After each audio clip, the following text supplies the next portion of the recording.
Como es entendible, la última clase generó muchas preguntas porque el tema de esta frase de Pablo se despojó a sí mismo y la teoría de la kenosis genera mucha conversación, ¿no es cierto?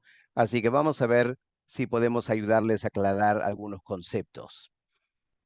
Creo que antes de ir de frente para contestar sus preguntas, es muy importante que volvamos a este punto fundamental, la doble naturaleza de Jesús. Creo que muchas veces nuestra falta de comprensión es porque no estamos claros en cuanto a nuestra cristología, especialmente de la encarnación. Tenemos, tenemos la persona del Señor Jesús, que nació como bebé hace 2000 años, vivió 33 años en la tierra, desarrollando su ministerio sirviendo al Padre.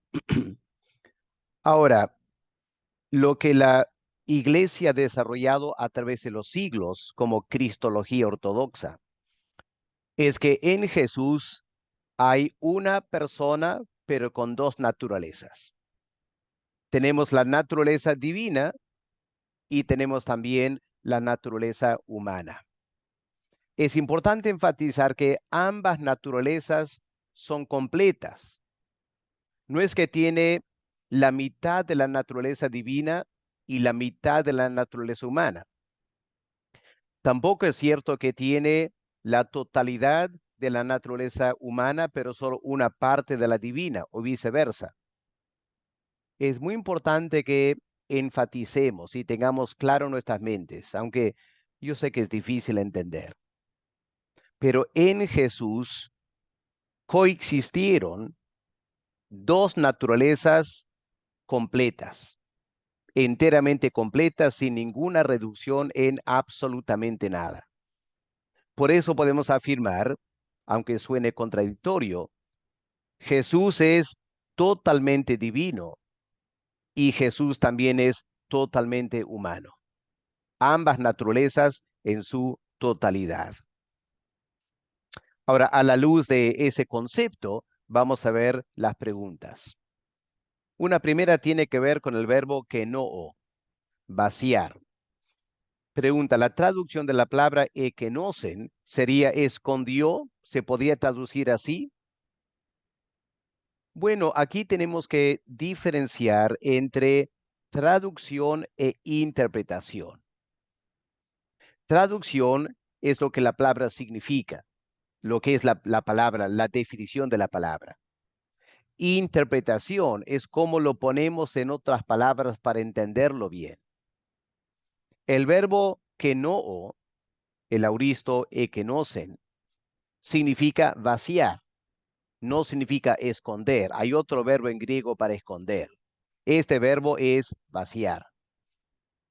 Pero de repente en nuestro estudio del contexto y el uso de esta palabra aquí, podemos pensar que, bueno, lo que Pablo realmente está diciendo en alguna manera es que escondió, ¿ya? Pero sería una interpretación. Ahora, ante la afirmación que el verbo kenoo se debe aplicar a la morfe de Dios, la forma de Dios, que se refiere a las características o la manifestación externa de lo que Él es internamente, como digamos la gloria de Dios o Dios como luz o la majestad de Dios o la santidad de Dios, etcétera. La pregunta ¿es correcto entender que Cristo se vació de todo eso? Es decir, lo escondió o lo veló en la encarnación bajo la forma de un ser humano. Bueno, es aquí donde hay que tener cuidado con el verbo vaciar en el sentido literal. Si lo aplicamos literalmente, estaremos diciendo que para la encarnación Él dejó de ser. Pero eso milita contra nuestra teología y lo que el Nuevo Testamento enseña en otras partes, como en Colosenses, en Él encarnado estuvo la totalidad de la pleroma de Dios. Así que aquí permíteme introducir este concepto. Lo siento por los términos. Pero cuando Pablo dice se vació, Pablo está hablando de la economía, el accionar del eterno Hijo de Dios. En cuanto a su accionar, no en cuanto a su ontología, es decir, no en cuanto a su esencia. En su esencia, en Jesús estaba la totalidad de Dios, pero en su accionar, no. Por ejemplo, para la encarnación, Él como persona, Jesús, no era omnipresente, hablando de su naturaleza humana. En su naturaleza divina, Él seguía siendo omnipresente. Otro asunto tiene que ver con la omnisciencia. En su naturaleza divina, Él siguió siendo omnisciente. En su naturaleza humana no era omnisciente, porque el ser humano no es omnisciente. Así que a veces nos puede aclarar un poco la distinción entre la esencia de Dios y el accionar de Dios, o lo que podemos llamar una manifestación externa, como la palabra gloria o majestad. Ahora, un ejemplo, a ver si esto nos ayuda. ¿Se acuerdan el pasaje en Juan 13, versículos 3 al 5, cuando el Señor lava los pies de los discípulos? Noten este detalle interesante. Miren en sus Biblias, Juan 13, versículo 3 al 5. ¿Qué leemos? Sabiendo Jesús que el Padre le había dado todas las cosas en las manos y que había salido de Dios y a Dios iba. En otras palabras, lo que Juan está diciendo es que en ese momento Jesús sabía quién él era en su naturaleza divina, que había salido de Dios. Es decir, dejó el cielo para venir aquí a la tierra. Ahora, eso no era cierto de su naturaleza humana, porque la naturaleza humana no estaba en el cielo antes de nacer en la tierra. No, recién empieza a existir cuando nace en la tierra la naturaleza humana.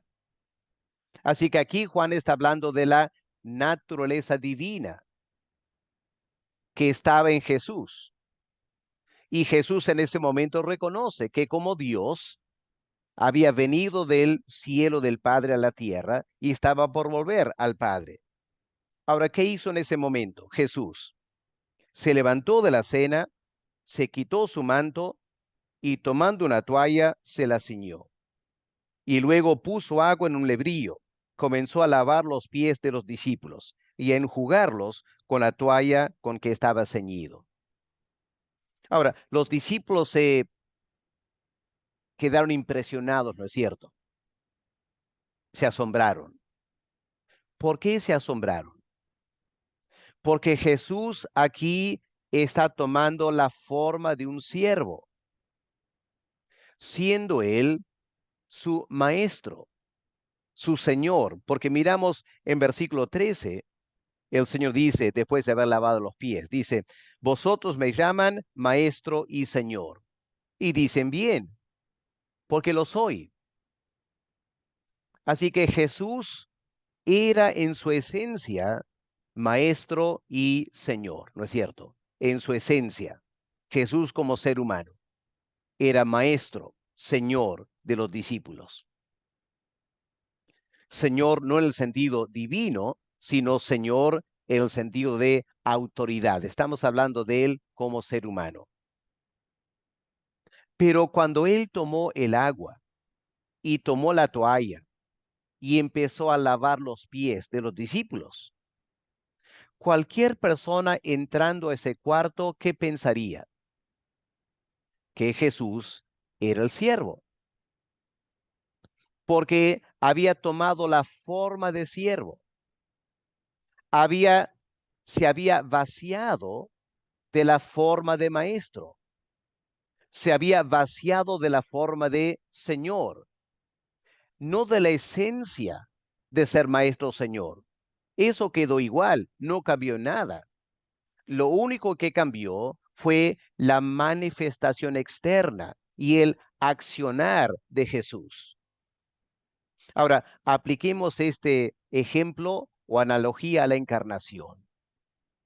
Cuando el eterno Hijo de Dios se encarnó, los ángeles del cielo mirando el planeta Tierra, vieron un hombre llamado Jesús caminando por las calles, haciendo milagros, sanando a la gente, predicando, comiendo, durmiendo, siendo criticado, gente queriendo matarlo. Y los ángeles se preguntarían, ¿es ese el eterno Hijo de Dios? Porque parece solo un ser humano. Claro, se había vaciado de la forma del eterno Hijo de Dios. Ya no estaba actuando como el eterno Hijo de Dios. Ahora se comportaba como un ser humano cuando dormía, cuando comía. El eterno Hijo de Dios nunca duerme, nunca come, pero el eterno Hijo de Dios tomó la forma de hombre. Así que espero que esto nos ayude. ¿Ya? De repente alguien puede decir que escondió su forma de Dios. Podía ser. Lo importante, en primer lugar, es el concepto, que entendamos bien el concepto. Luego podemos conversar acerca de qué palabra vamos a usar. Pero si no entendemos el concepto bien, nos podríamos equivocar o en la palabra que usamos o la explicación de la palabra. ¿Ok? Espero que quede claro esa analogía. Jesús como amo y Señor puso a un lado, se vació de la forma de ser maestro y amo y adoptó por un tiempo la forma de siervo. Eso en su humanidad, en ese momento en Juan 13. Algo así pasó en su naturaleza divina cuando se encarnó. Ahora, si Jesús cuando se despojó afectó uno de sus atributos, como la omnipresencia con su encarnación. Ahora, noten esta palabra afectó. Habría que pensar qué queremos decir con afectó. Si estamos usando el verbo afectar como sinónimo de reducir, afectar negativamente, de repente estamos pensando mal. Por eso la importancia de entender bien el concepto y luego usar las palabras dentro de ese entendimiento. Sigamos lo que dice. Afectó uno de sus atributos como la omnipresencia con su encarnación y nos enseñó que no ha reducido su divinidad, más bien está escondida y sumó la parte humana. Se me vino varias cosas en mi mente, varias preguntas, aunque lo pone como afirmaciones. En primer lugar, Jesús ya no necesita tener o usar su omnipresencia porque en la persona del Espíritu Santo, el Jesús podía estar en todas partes a la misma vez, según la doctrina de la Trinidad. Bueno, es aquí donde precisamente tenemos que tener cuidado con nuestro concepto. En primer lugar, cuando dice Jesús ya no necesita tener o usar su omnipresencia, mejor sería ponerlo de esta manera. El eterno Hijo de Dios ya no necesita tener o usar su omnipresencia. Bueno, no tener, porque la naturaleza divina nunca dejó de tener o ser omnipresente. Ahora, si hablamos de la persona de Jesús, el hecho de tener el Espíritu Santo, la persona parece que da a entender que por tener el Espíritu Santo ya era omnipresente, que él por el Espíritu podía estar en todas partes a la misma vez. No, pues, no como ser humano. El Espíritu Santo no diviniza nuestra naturaleza humana. Yo sé que hay momentos que el Espíritu Santo, como el caso de Felipe, puede arrebatar una persona y llevarla a otro lugar.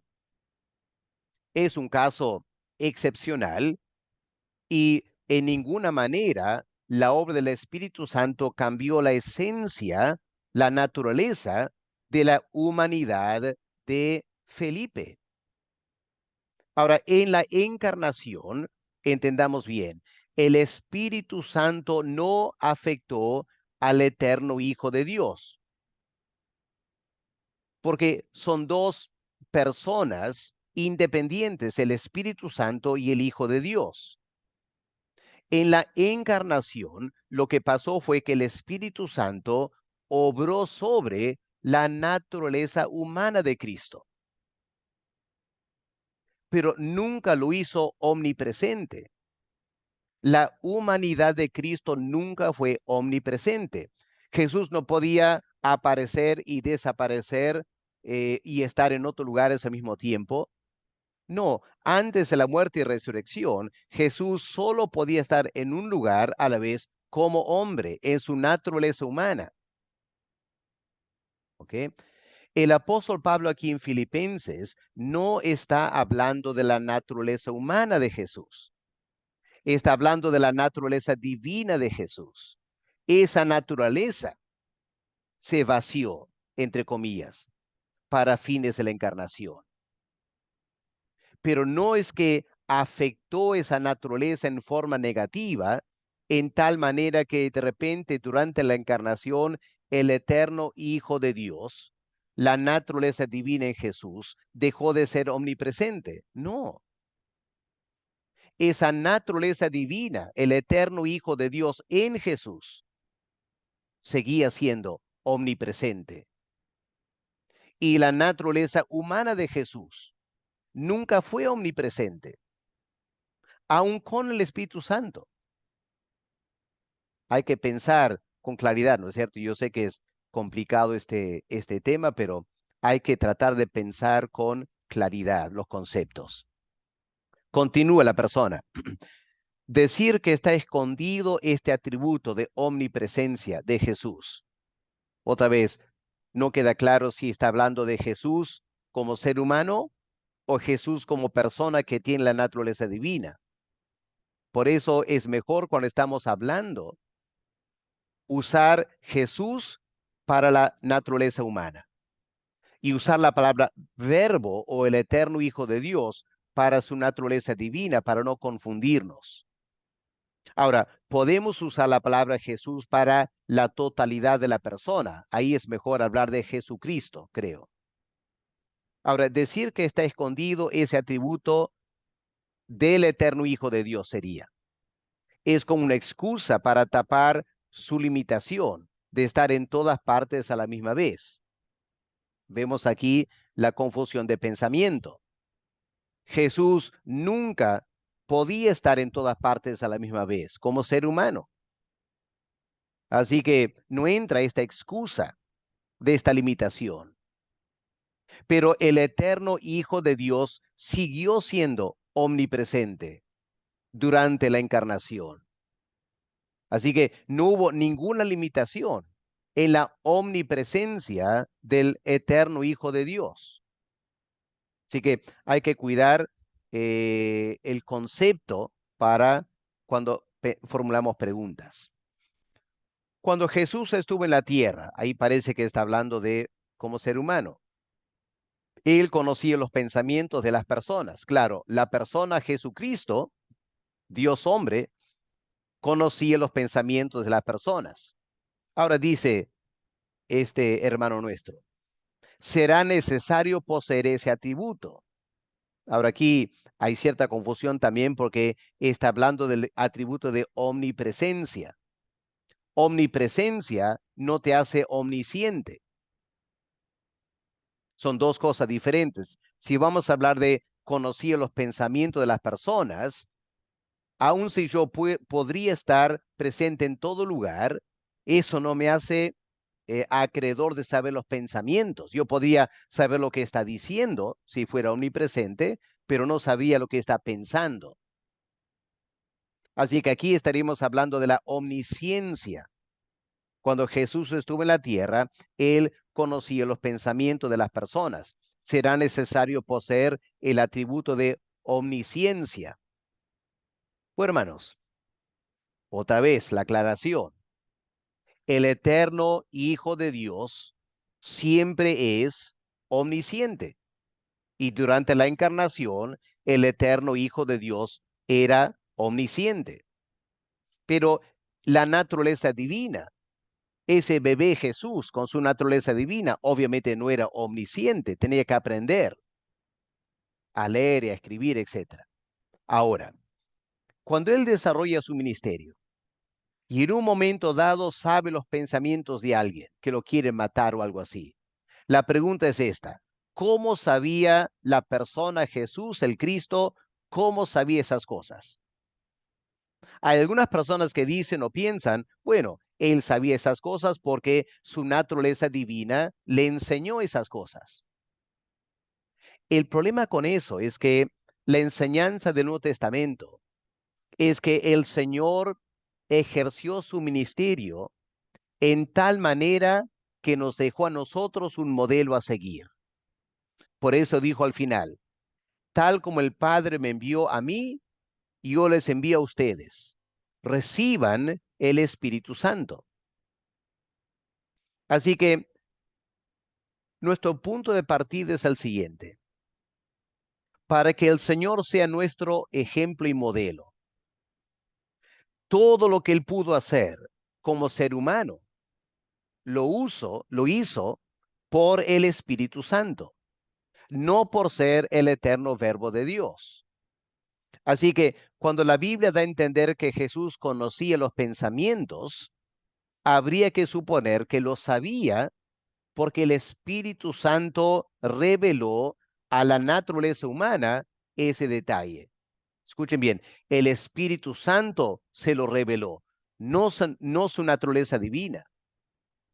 De igual modo, cuando Jesús el Cristo sanaba a los leprosos, no era el eterno Verbo de Dios sanando a los leprosos en Cristo Jesús, no, porque Cristo mismo dijo: si yo por el Espíritu Santo hago estas cosas. Así que Cristo pudo sanar a los enfermos por el poder del Espíritu Santo en él. Fue el Espíritu Santo que sanaba a través de Jesucristo. Y por eso él dijo: yo les delego a ustedes esa misma habilidad. Obviamente el creyente no tiene la naturaleza del Verbo en nosotros. Lo que tenemos en nosotros es el Espíritu Santo.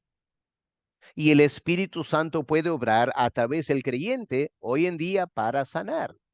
El Espíritu Santo puede dar al creyente conocimiento. Por ejemplo, el apóstol Pedro, ¿cómo supo que Ananías y Zafira habían mentido? No porque Pedro era divino, era porque el Espíritu Santo le reveló a Pedro. Y Pedro dice a Ananías y Zafira: ustedes han querido mentir al Espíritu Santo.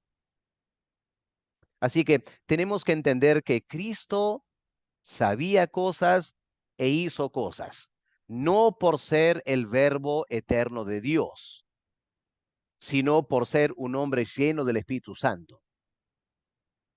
El eterno Verbo de Dios se limitó, si me permiten hablar de esta manera, se limitó a no soplar a la naturaleza humana de Jesús conocimiento. Dejó esa tarea al Espíritu Santo. ¿Ok? Espero que esto aclare nuestros pensamientos.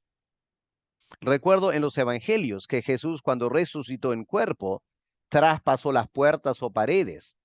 Y por teoría humana, la materia, cuerpo, no puede traspasar la materia.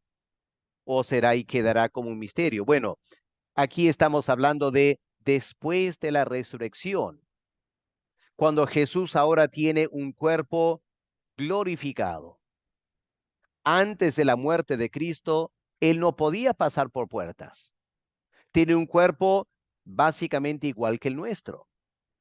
Pero cuando resucita, él resucita con la clase de cuerpo que tú y yo vamos a tener en la eternidad. Pero no podemos trasladar lo que Cristo hizo después de la resurrección a lo que él podía hacer antes de la resurrección, a lo menos en términos de trasladarse de un lugar a otro. Alguien pregunta respecto a que el Señor Jesús sigue siendo hombre. ¿No tenemos algo en la Biblia que afirme esto? ¿O lo deducimos entonces? ¿O sí hay algo en la Biblia que nos muestre que es hombre por siempre? Bueno, si leemos en Lucas 24, ¿se acuerdan la manifestación de Cristo resucitado a los apóstoles? Ellos pensaban que era un fantasma. ¿Y qué dijo Cristo?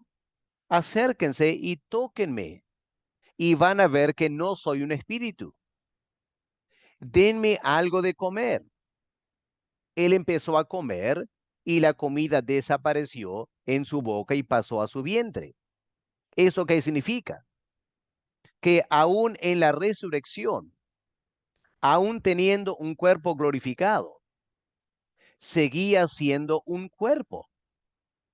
Por lo tanto, el eterno Hijo de Dios seguía siendo encarnado.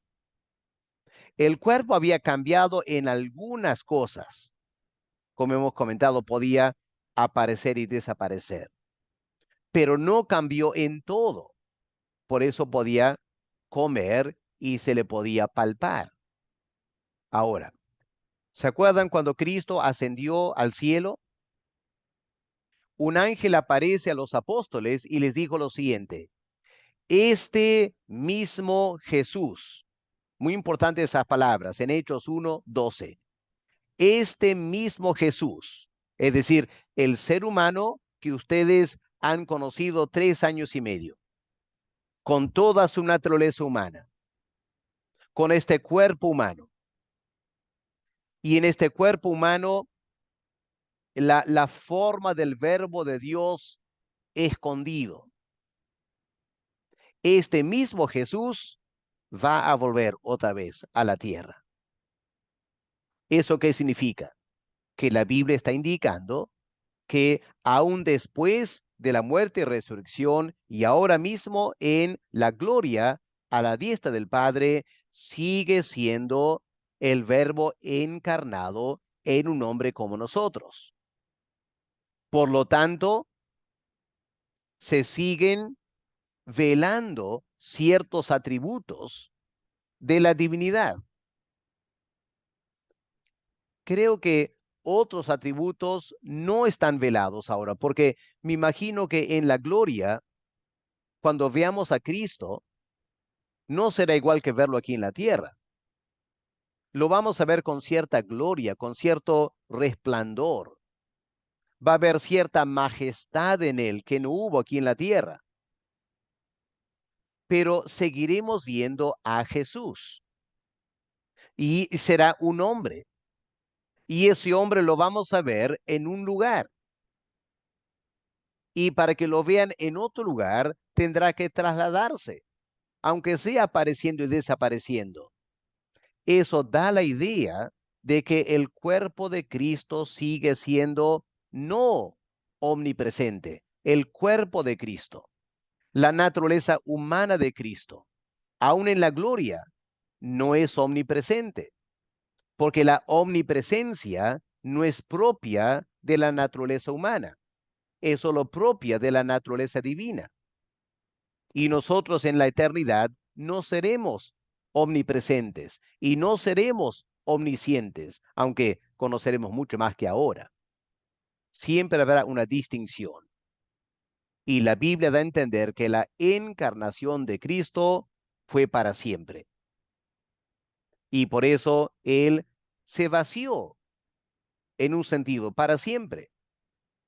Aunque, repito, hermanos, Pablo aquí no está elaborando cristología. Pablo aquí está presentando a Cristo como modelo a seguir. Y por eso habla en tal manera que genera estas preguntas que estamos haciendo que el pasaje no nos ayuda a contestar en cierto sentido. Aunque vamos a seguir estudiando y algunas cosas se podrían aclarar más adelante. Continuamos con esta pregunta. ¿Es Cristo omnipresente ahora?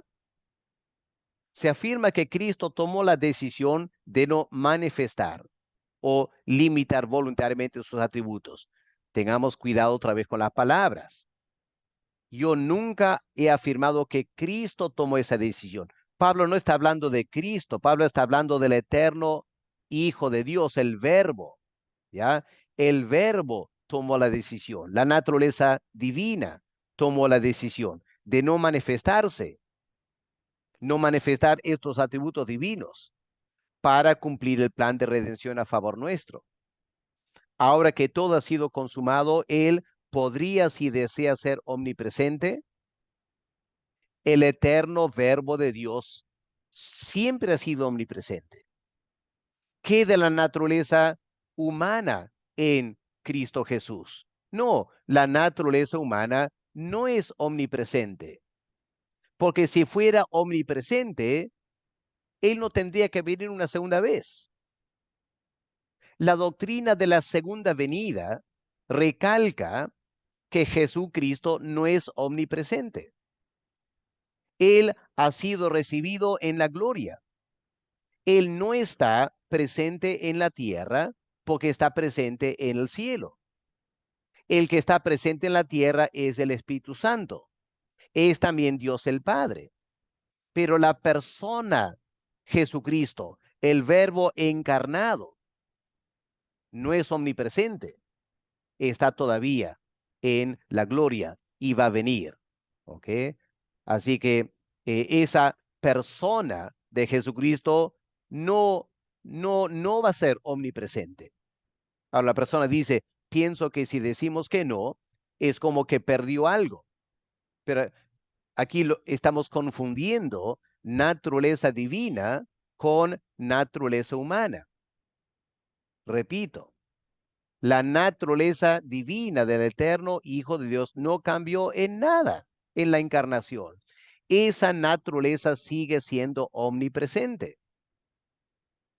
Claro, no la podemos ver porque es Dios, es divino, y el ser humano no puede ver la esencia o la morfe de la divinidad.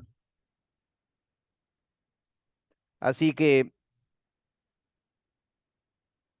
la naturaleza divina no perdió nada.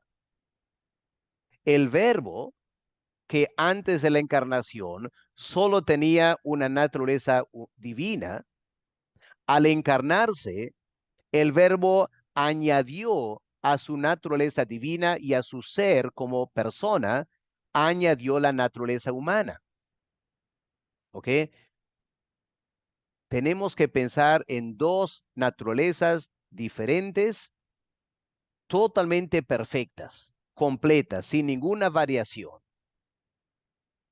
Ahora, lamentablemente hoy en día en cursos de teología poco se profundiza este estudio. Uno tiene que volver a los siglos 3 y 4 de la historia de la iglesia para leer los extensos debates que hubo en la iglesia para elaborar la doctrina de la persona de Jesús. Hoy en día somos demasiado superficiales en nuestros conceptos y en los seminarios, lamentablemente, no se enseña con total claridad o profundidad la cristología y por eso a veces tenemos ciertas lagunas en nuestra formación. Ahora, verbos y bagaje teológico. Pregunta una persona, en el griego, ¿existen muchos verbos que no se pueden explicar claramente como el verbo que no? Por supuesto que sí. Al igual que en español, hay varias palabras que no se pueden explicar así nomás. Yo soy de Inglaterra. Yo hablo el inglés. En español hay el verbo tener confianza con alguien, ¿no es cierto? Tener confianza con. Ese verbo tener confianza, ¿se puede explicar bien en inglés? No es muy difícil, porque en inglés no hay ese concepto de tener confianza, aunque les parece extraño. El latino maneja muy bien este concepto. Yo tengo confianza con él, habla con él, yo tengo confianza con él. O yo voy a hablar con él porque yo tengo confianza con él. En inglés no hay un verbo así. No hay. Uno tiene que tratar de explicar. Y al tratar de explicar, a veces no siempre se deja entender porque el británico no tiene ese concepto de una amistad con alguien que como te da el derecho de pedirle un favor. Simplemente en inglés la cultura es diferente. Ese es el problema cuando estamos traduciendo a veces el Nuevo Testamento o el hebreo, el Antiguo Testamento, porque cada idioma tiene características particulares dado su cultura. Y en la traducción a veces hay problemas. Felizmente no es un enorme problema, es solo algunos casos, pero van a encontrar a lo largo de su ministerio que cuando están predicando exegéticamente van a encontrar algunos verbos o sustantivos que son difíciles de explicar en español. Otra pregunta, si las versiones de la Biblia traen un bagaje teológico porque no explican bien ciertas palabras, ¿también entonces lo hacen las Biblias de estudio? Obviamente que sí, porque toda Biblia de estudio tiene cierta versión de la Biblia, o es la Reina Valera, o la Biblia de las Américas, o Dios habla hoy, o la NTV, o la NBI. Hay tantas Biblias de estudio hoy en día que usan diferentes versiones. Enseguida que usan una versión, viene el bagaje de esa versión.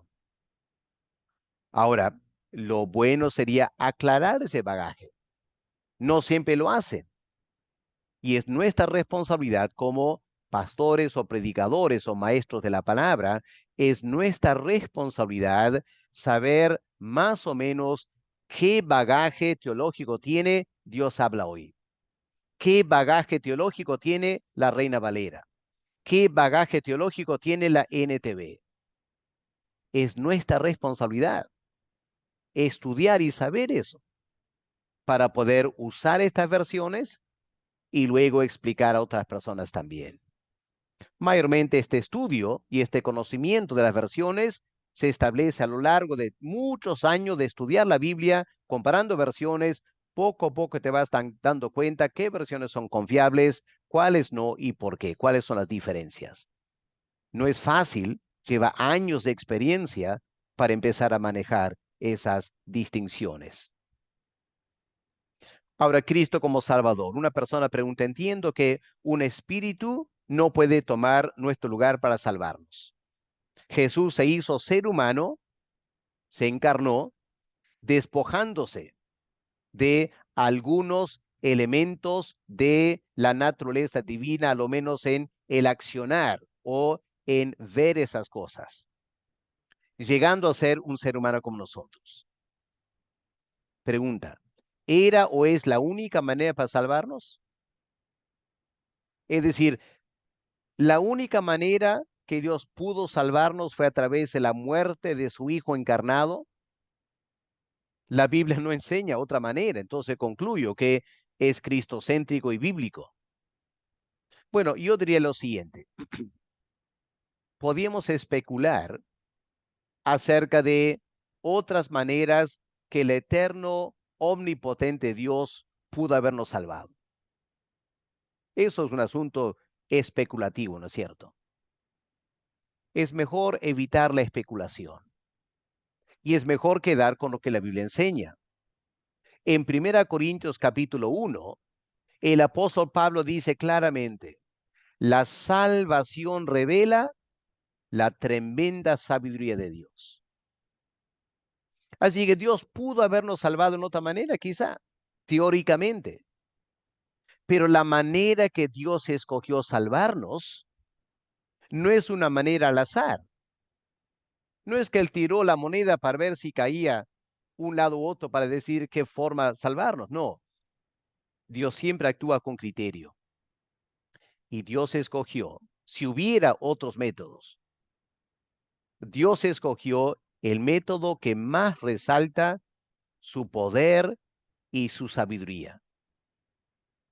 Nunca nos olvidemos, hermanos, que la salvación, al igual que la creación, es una manifestación del poder y la sabiduría de Dios. Así que, al igual que Dios pudo haber creado el universo en otra manera, con otras características, la forma que lo hizo manifiesta su poder y sabiduría. De igual manera, la salvación, tal como Dios nos salva, manifiesta la gran sabiduría de Dios. Lo que dicen los comentaristas del siglo XIX, de que Jesús, siendo humano, no tenía ciertos atributos divinos, como la omnisciencia, omnipresencia. Entonces, ¿cómo explican ellos Juan 1, 47 al 48, donde Jesús le dice a Natanael, he aquí un verdadero israelita, antes que Felipe te llamara, yo te vi? ¿Acaso estas palabras no hablan de su divinidad? Bueno, en primer lugar, ante la pregunta ¿cómo lo explican? La mayoría de los liberales del siglo XIX simplemente decían que eso nunca pasó, ese evento nunca pasó. La iglesia inventó esa historia para mostrar la divinidad de Cristo. Eso es lo que decían los liberales, radicales, que rechazan todo el concepto de la divinidad de Jesús. Pero para nosotros, pregunto, ¿es necesario que ese conocimiento de que Jesús tuvo en ese momento confirme su divinidad? Piensen en Pedro, el ejemplo de Ananías y Zafira. ¿Cómo sabía Pedro que Ananías y Zafira habían mentido y habían vendido el terreno por otro monto? ¿Cómo sabía Pedro? ¿Era divino? No, Pedro no era divino, era humano como nosotros, pero era un hombre lleno del Espíritu Santo y fue el Espíritu Santo que le reveló a Pedro. De igual modo, la doctrina bíblica de la cristología, cuando reunimos todos los datos bíblicos de la cristología, nos llevaría a afirmar, aunque el texto no lo dijera, el Espíritu Santo le reveló al hombre Jesús de Nazaret este detalle de quién era Natanael. ¿Qué del ejemplo de Cristo? Si Pablo no está enseñando cristología, sino que pone a Cristo como ejemplo, que era divino y se hizo humano, y que estuvo sujeto a Dios hasta la muerte. Ese ejemplo, ¿debemos tenerlo también nosotros? El de dar literalmente nuestra vida por el prójimo. Y aquí cita 1 Juan 3:16. ¿O será otro contexto? Bueno, es cierto, si ustedes miran 1 Juan 3:16, ahí Juan habla de poner tu vida. Nosotros también debemos poner nuestras vidas por nuestros hermanos. Pero el siguiente versículo 17 aclara lo que Juan está hablando. Juan está hablando no de literalmente morir por tu hermano. Está diciendo, apoya a tu hermano económicamente si tu hermano tiene necesidad. Ahora, para apoyar a tu hermano económicamente, entre comillas, tú tienes que morir a tu yo para que Cristo manifieste su vida en ti y esa generosidad fluya. Así que Juan no está hablando ahí de literalmente morir físicamente por tu hermano. Está hablando de lo que Pablo dice en Gálatas 2:20. Ya no vivo yo ya morí. Y la vida que yo vivo ahora, la vivo por la fe en aquel que me amó y se entregó por mí. Y por eso Pablo era generoso, recogió ofrendas para dar a otras personas. No que Pablo había literalmente muerto, es que Pablo había crucificado su ego, su yo, para poder ser generoso con otros. A eso se refiere Juan en 1 Juan 3:16. Alguien dice, no puedo creer que haya la posibilidad que nuestro gran Señor esté velado alguno de sus atributos en la eternidad. De ser así, sería muy sorprendente. Concuerdo. Pero pregunto, ¿acaso toda la persona de Cristo no es sorprendente?